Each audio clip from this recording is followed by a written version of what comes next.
السلام علیکم پیارے دوستو، اگر ہم سے بولنے میں یا لکھنے میں کوئی غلطی ہو جائے یا الفاظ میں بے احتیاطی ہو جائے یا اسلامی مسائل اور واقعات بیان کرنے میں کوئی غلطی ہو جائے تو ہم اس پر اللہ رب العزت سے معافی چاہتے ہیں۔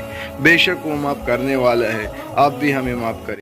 محرم الحرام کے دنوں میں ہم بستری کرنا۔ آج کا سوال: اگر بندہ کسی دوسرے شہر میں رہتا ہے اور وہ محرم الحرام کے ایام میں اس بندے کو چھٹی ملتی ہے، ایک ہفتہ کی وہ گھر جاتا ہے، کیا وہ اپنی بیوی سے ہم بستری کر سکتا ہے کہ نہیں؟ جواب: درجہ ذیل حالات میں میاں بیوی کے لیے ہم بستری کرنا شرعاً ممنوع ہے۔ نمبر 1، روزہ کی حالات میں۔ نمبر 2، احرام کی حالات میں۔ نمبر 3، حج کے لیے طواف زیارت کرنے سے پہلے تک۔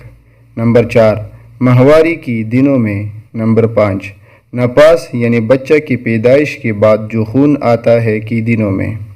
ان حالات کے علاوہ بقیہ تمام دنوں میں ہم بستری جائز ہے، لہٰذا محرم الحرام میں ہم بستری کی ممانعت کا عقیدہ رکھنا یا اسے جائز نہ سمجھنا درست نہیں۔ پیارے دوستو، یہ مسئلہ ہم نے دارالابتہ جامعہ علوم اسلامیہ علامہ محمد یوسف بنوری ٹاؤن سے نقل کی ہے۔ مزید معلومات کے لیے کسی بھی مفتی یا مولوی سے رابطہ کریں، اور اگر ابھی تک ہمارا چینل سبسکرائب نہیں کیا ہے تو ہمارا چینل ضرور سبسکرائب کریں۔ شکریہ۔